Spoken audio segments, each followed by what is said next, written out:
ನರೇಂದ್ರ ಮೋದಿ ಒಬ್ಬ ಮಹಾನ್ ಕನಸುಗಾರ. ಕನಸನ್ನು ನನಸಾಗಿ ಪರಿವರ್ತಿಸುವ ಸಾಮರ್ಥ್ಯವುಳ್ಳ ಧೀಮಂತ ನಾಯಕ.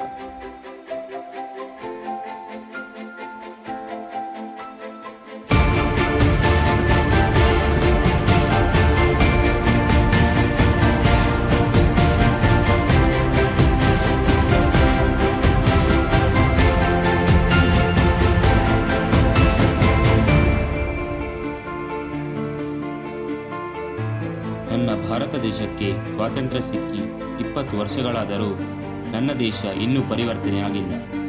ನಾನೇನಾದರೂ ಜನನಾಯಕ ಆದರೆ ನನ್ನ ದೇಶಕ್ಕೆ ಏನಾದರೂ ಮಾಡಲೇಬೇಕು.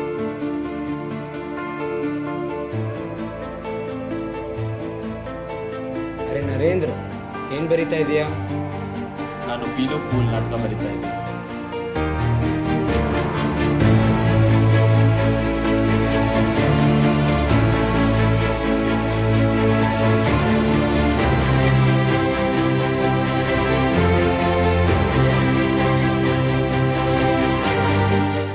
ತಮಗಾಗಿ ಜೀವಿಸುವವರು ಹೆದರುತ್ತಾರೆ, ಆದರೆ ನಾನು ದೇಶಕ್ಕಾಗಿ ಜೀವಿಸುತ್ತೇನೆ.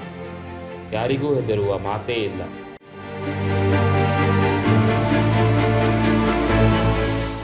ಏನು ಮಾಡಲಪ್ಪ, ನನಗೂ ಒಬ್ಬ ಮಗ ಇದ್ದ, ದೇಶಕ್ಕೆ ಪ್ರಾಣ ಕೊಟ್ಟ.